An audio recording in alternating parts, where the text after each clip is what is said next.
नमस्कार साथियों, आज हम बात करेंगे पृथ्वी की आंतरिक संरचना के बारे में। वैसे आंतरिक संरचना के बारे में कई मत प्रचलित हैं, लेकिन सबसे ज़्यादा प्रामाणिक मत भूकंपीय लहरों की गति के अध्ययन के आधार पर किया गया वर्गीकरण माना जाता है। भूकंप विज्ञान पृथ्वी की आंतरिक संरचना के बारे में सबसे अधिक प्रमाणित जानकारी प्रदान करता है। भूकंपीय लहरों की गति के अध्ययन के द्वारा पृथ्वी की आंतरिक संरचना की जानकारी प्राप्त की जा सकती है। जिस स्थान पर भूकंप का कंपन प्रारंभ होता है उसे भूकंप मूल कहा जाता है, अर्थात फोकस कहा जाता है, तथा जिस स्थान पर भूकंपीय लहरों का अनुभव सबसे पहले किया जाता है उसे एपिसेंटर या भूकंप केंद्र कहते हैं। एपिसेंटर सामान्य रूप से भूकंप केंद्र के ठीक ऊपर यानी लंबवत दिशा में पाया जाता है।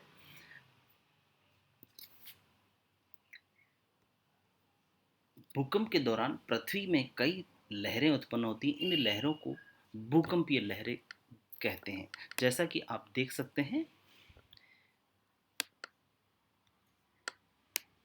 ये भूकंप केंद्र अर्थात फोकस है। फोकस से कई लहरें निकल रही हैं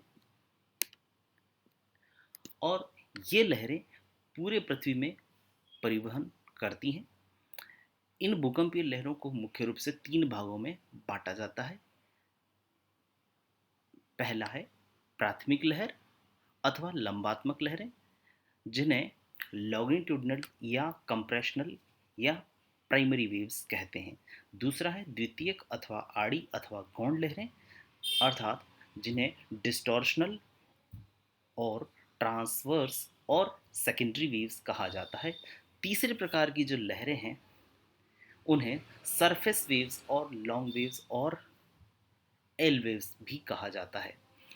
आप इस चित्र में देख सकते हैं कि ये जो तरंगे हैं ये एक प्रदेश है और दूसरा प्रदेश ये वाला है जहां भूकंपीय लहरों का अनुभव नहीं किया जा रहा है। ये क्षेत्र भूकंप छाया प्रदेश या शेडो जोन कहे जाते हैं। भूकंपीय लहरें प्राथमिक अथवा लंबात्मक लहरें, जिन्हें लॉन्गिट्यूडनल और कंप्रेशनल वेव्स कहते हैं, ये भूकंपीय लहरें ध्वनि तरंगों के समान ही होती हैं, जिसके कारण धरातल के निकट पहुंचने पर धरातल को ऊपर नीचे कर देती है। ये सबसे अधिक वेगवान होती हैं तथा ठोस में अधिक तीव्र गति से चलती हैं। द्वितीयक अथवा गौण लहरें, जिन्हें डिस्टॉर्शनल और ट्रांसवर्स वेव्स भी कहा जाता है, ये तरंगे जल तरंगों अथवा प्रकाश तरंगों के समान होती हैं। इनकी गति पी लहरों की गति की आधी होती है तथा सांप की भांति गति करती है, जिसमें कणों की गति लहरों की दिशा के समकोण होती है और ये लहरें द्रव में लुप्त हो जाती हैं। आप देख सकते हैं कि एस तरंगों की गति कुछ इस तरह से हो रही है, जिसके कारण धरातल या तो सिकुड़ रहा है या फैल रहा है, इसका एक्सपेंशन हो रहा है या कंप्रेशन हो रहा है। और सेकेंडरी वेव्स के कारण धरातल में ऊपर नीचे लहरदार क्रम बन जाते हैं। और तीसरे प्रकार की जो तरंगे हैं धरातलीय लहरें, जिन्हें हम एल वेव्स कहते हैं, ये एल वेव्स या धरातलीय लहरें, इनका मार्ग सर्वाधिक लंबा होता है। इन लहरों की गति कम होती है लेकिन आवृत्ति अधिक होती है। परिणाम स्वरूप ये नुकसान अधिक पहुंचाती है और इन्हें पुनः दो भागों में बांटा जाता है। इन्हें लव तथा रेले तरंगे के नाम से जाना जाता है। ये धरातल को बहुत ही ज़्यादा प्रभावित करती हैं और उसे ऊबड़ खाबड़ ऊपर नीचे बना देती हैं। भूकंपीय लहरों की गति एवं उनके भ्रमण पथ के वैज्ञानिक अध्ययन के विश्लेषण के आधार पर पृथ्वी के आंतरिक भाग को तीन भागों में वर्गीकृत किया जाता है। पहला जो है क्रस्ट, दूसरा मेंटिल और तीसरा ये हमारा कोर। क्रस्ट की मोटाई के बारे में विद्वानों में मतभेद पाया जाता है, लेकिन सामान्यतः इसकी मोटाई महाद्वीपों के नीचे 50 किलोमीटर तथा महासागरों के नीचे 5 किलोमीटर मानी गई है। भूकंपीय तरंगे पी तथा एस धरातल से प्रारंभ होकर जैसे जैसे गहराई में जाती है, उनकी गति कुछ गहराई तक तो स्थिर बनी रहती है, लेकिन अधिक गहराई में जाने पर अचानक ही गति लगातार बढ़ती चली जाती है। इस प्रकार भूकंपीय लहरों में गति के अंतर के आधार पर क्रस्ट को दो भागों में बांटा जाता है। क्रस्ट में भूकंपीय तरंगों की गति में अचानक परिवर्तन आने से एक असंबद्धता का निर्माण होता है। इस असंबद्धता को कोनार्ड असंबद्धता कहा जाता है।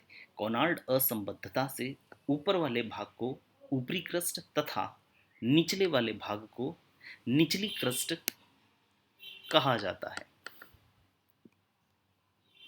ये रेड लाइन आप कोनार्ड असंबद्धता के रूप में मान सकते हैं। और इस क्रस्ट का ऊपरी क्रस्ट का घनत्व 2.8 तथा निचली क्रस्ट का घनत्व 3 होता है। घनत्व में यह अंतर दबाव के कारण पाया जाता है। पृथ्वी की इस परत में सिलिका तथा एल्यूमिनियम की अधिकता पाई जाती है। मेंटिल, आप चित्र में देख सकते हैं, ये पृथ्वी का एक भाग लिया गया है जिसमें आंतरिक कोर, बाह्य कोर, निचला मेंटल, ऊपरी मेंटल और क्रस्ट को प्रदर्शित किया गया है। ये दूसरा जो ग्राफ है उसमें ये है एस तरंग और ये है पी तरंग। इनकी गति के आधार पर, गहराई में गति के आधार पर एक ग्राफ तैयार किया गया है। भूकंपीय तरंगों की गति निचले क्रस्ट से, यानी निचले क्रस्ट से, ये आप देख सकते हैं,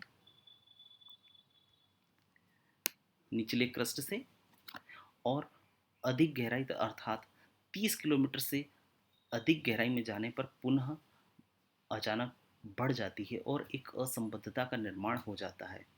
इसे महो असंबद्धता कहते हैं। असंबद्धता से तात्पर्य यह है कि यहाँ पर जो निचली क्रस्ट से ऊपरी मेंटल में आते समय अचानक ही वृद्धि हो जाती है, यह अचानक वृद्धि एक असंबद्धता कहलाती है। इसे यहाँ पर मेहरोविस नामक विद्वान ने खोजा था, जिसके कारण इसे महो असंबद्धता कहा जाता है। पृथ्वी की गहराई में महो असंबद्धता के पश्चात भूकंपीय तरंगों की गति निर्धारित दर से लगभग 700 किलोमीटर की गहराई तक बढ़ती चली जाती है। ये 700 किलोमीटर तक आप लगातार देख सकते हैं। पी तथा एस तरंगे तीव्र गति से गति करती हैं और तत्पश्चात एस तथा पी तरंगों की गति में पुनः असंबद्धता उत्पन्न होती है। अचानक ही यहाँ पर पी तथा एस तरंगों की गति में परिवर्तन आता है और ये गिरती हुई दर से आगे बढ़ते हैं, जिसके कारण यहाँ जो असंबद्धता का निर्माण होता है उसे रैपिडी असंबद्धता कहते हैं। 2900 किलोमीटर की गहराई पर जाकर एस तरंगों की गति अचानक ही रुक जाती है। ये 2900 किलोमीटर पे रुक गई है और शून्य हो गई और पी तरंगों की गति भी अचानक कम हो जाती है, जिससे पुनः असंबद्धता का निर्माण होता है। इस असंबद्धता को गुटेनबर्ग असंबद्धता कहा जाता है। चूंकि एस तरंगे द्रव में गति नहीं कर सकती, अतः यह माना गया है कि 2900 किलोमीटर से अधिक गहराई में पृथ्वी द्रव अवस्था में पाई जाती है। मेंटिल को भूकंपीय तरंगों की गति के आधार पर ऊपरी मेंटिल तथा निचली मेंटिल में वर्गीकृत किया जा सकता है। ऊपरी मेंटिल की सीमा को महो असंबद्धता से रैपिडी असंबद्धता तक तथा रैपिडी असंबद्धता से गुटेनबर्ग असंबद्धता तक निचला मेंटिल माना गया है। ऊपरी मेंटिल में भूकंपीय लहरों की गति एक निर्धारित दर से बढ़ती है और चूंकि ठोस पदार्थ में एस तथा पी तरंगों की गति लगातार बढ़ती है, अतः यह ज्ञात होता है कि ऊपरी मेंटिल ठोस पदार्थ से बना है।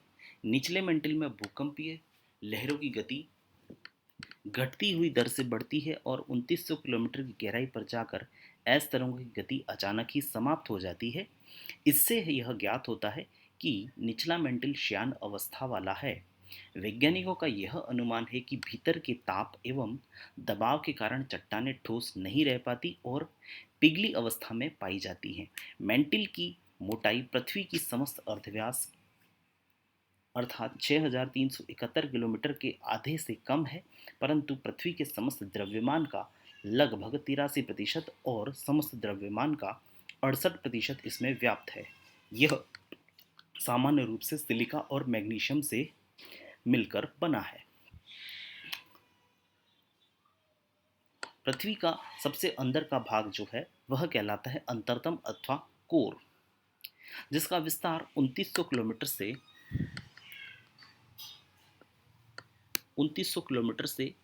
6371 किलोमीटर के मध्य माना गया है।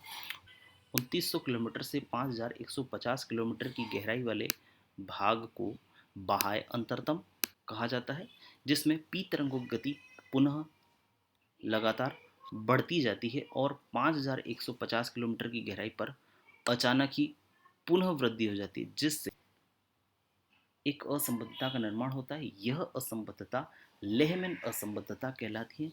चूंकि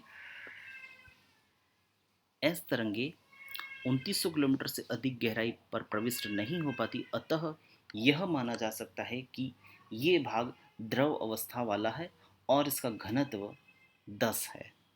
5150 किलोमीटर से पृथ्वी के केंद्र तक पी तरंगों की गति लगातार बढ़ती जाती है, अतः यह माना जाता है कि कोर का यह भाग ठोस अवस्था वाला है। इसे आंतरिक अंतरतम कहा जाता है। इसका घनत्व 13.6 है।